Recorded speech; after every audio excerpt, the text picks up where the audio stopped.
He opens the basement door and freezes. Smoke curls from the kitchen ceiling. Lisa is screaming, but it's not the fire that stops Richard cold. It's the figure stepping out of the shadows, gaunt, pale, eyes sunken but burning with recognition. Tattered clothes, a voice like gravel and ghosts. "Hello, Richard." And then, Perfect symmetry. Richard Kessler checks his watch, 6:42 p.m. He's running late for dinner in Pittsburgh, though his wife in Columbus doesn't expect him home from his business trip until tomorrow afternoon.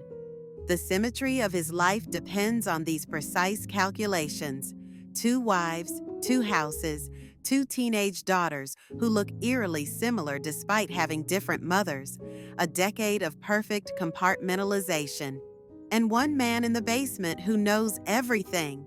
Richard adjusts his tie in the rearview mirror. Different clothes for different lives. In Columbus, he's Richard the creative director, artsy sweaters and horn-rimmed glasses. In Pittsburgh, he's Rick the financial consultant, crisp suits and contact lenses. Same face, different masks. Before pulling into the driveway of his Pittsburgh home, he reflexively checks his phone to ensure location services are properly managed.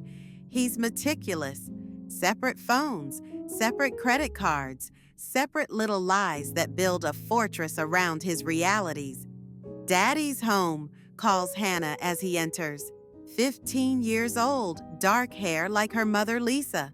In Columbus, Melody would make the same delighted sound. 14, blonde like her mother Diane. He's missed Melody's birthday twice, made it up with extravagant gifts. He's never missed Hannah's. Lisa kisses him at the door. "You look tired, honey." "The Minneapolis account," he says, the lie flowing effortlessly. There is no Minneapolis account. There was only a Tuesday morning with Diane and Melody in Columbus, a movie matinee, and a careful drive across state lines.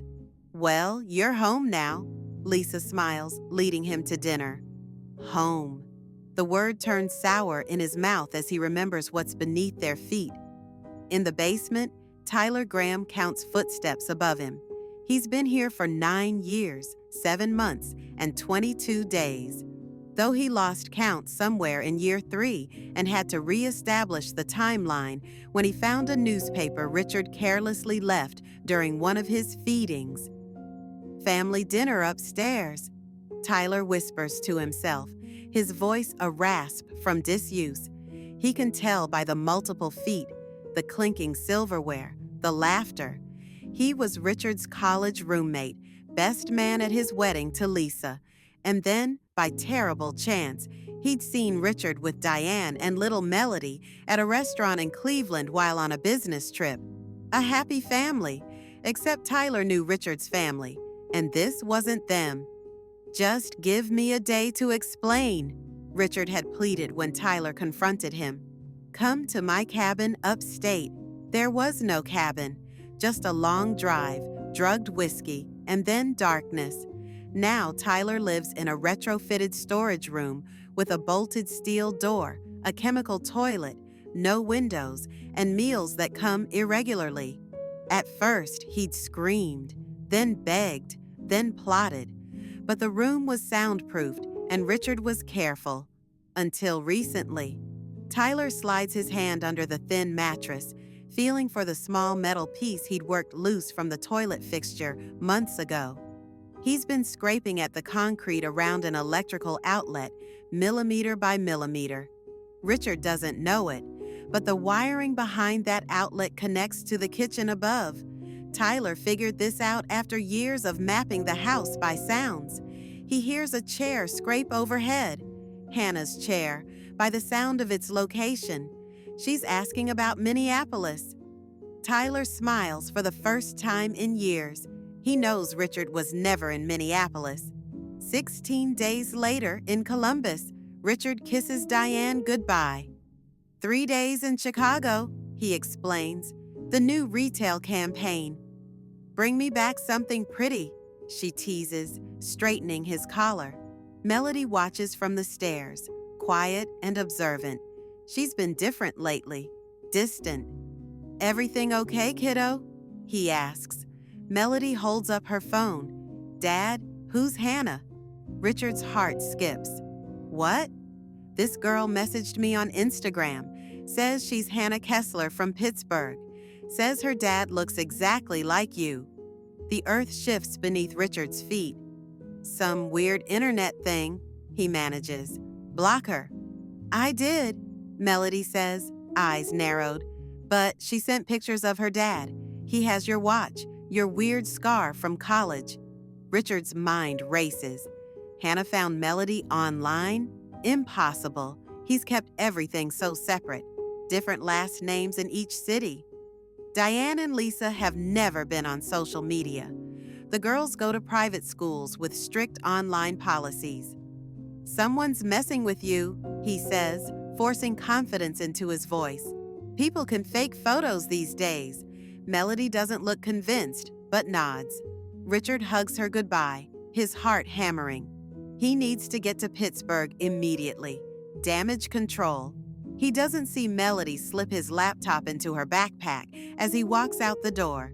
2 hours later, Richard bursts into his Pittsburgh home, startling Lisa, who's reading in the living room. Rick, you're not supposed to be back until... Where's Hannah? He interrupts, scanning the room. Lisa's expression changes.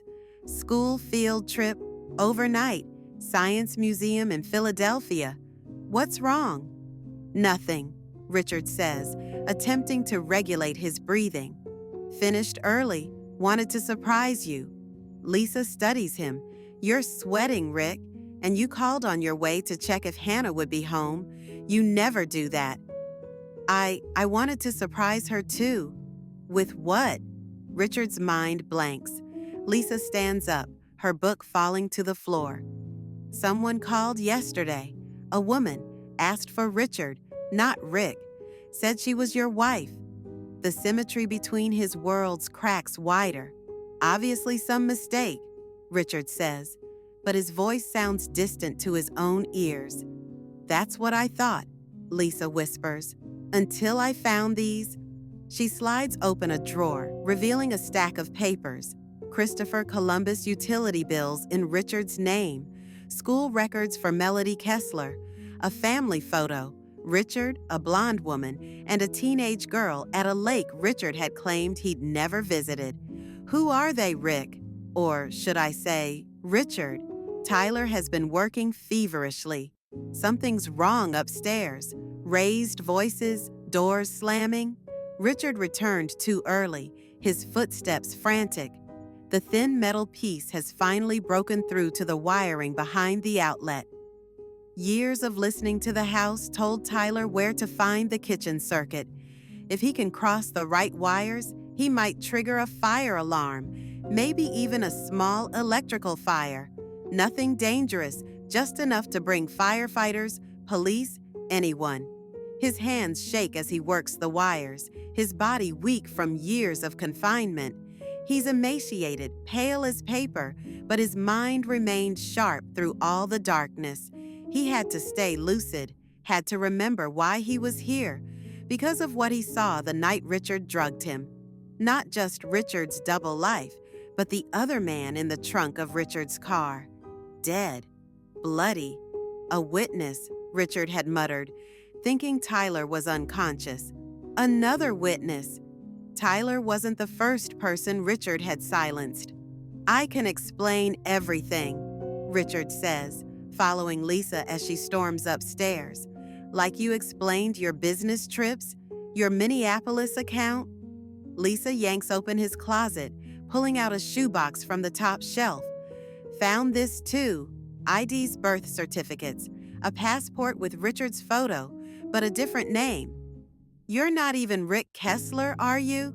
Lisa's voice breaks. Who are you? Richard moves toward her, hands raised placatingly. Lisa, please. The lights flicker suddenly. Once, twice, then darkness.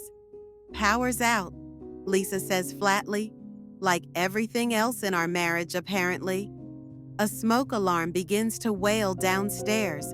Tyler pushes against the steel door with all his might.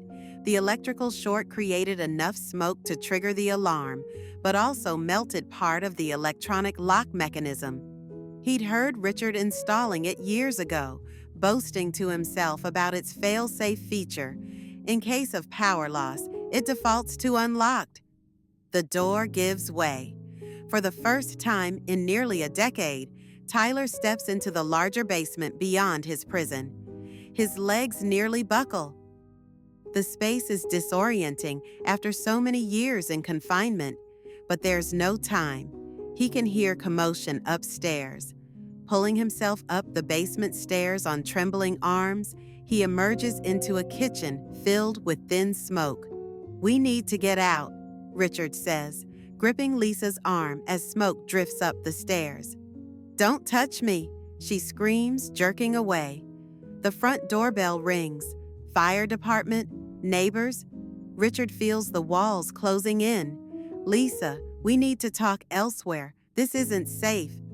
"Nothing about you is safe," she spits, running down the stairs. Richard follows, desperate now. "Lisa, wait." They reach the kitchen just as a figure emerges from the basement door, skeletal, ghostly, dressed in tattered clothes. Lisa screams. "Hello, Richard," Tyler says, his voice a dry whisper. "Remember me?" When Hannah returns from her field trip the next day, she finds her house surrounded by police cars, news vans, and crime scene tape. When Melody checks her Instagram that same morning, she finds a message from a stranger. "Your father kept me in his basement for 10 years. The police will call you soon. I'm sorry."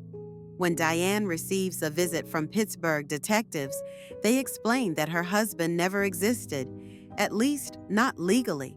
They tell her about Lisa, about Hannah, about the man found in the basement, and about Richard, who tried to flee and crashed his car into a concrete barrier at 90 miles per hour. The detectives don't tell her their suspicions about the 3 missing persons cases now linked to Richard's various identities. They don't mention the blood evidence found in the basement beyond Tyler's prison.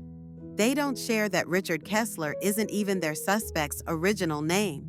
Those revelations will come later, after the funeral that neither family attends, when 2 teenage girls who look eerily similar despite having different mothers meet for the first time.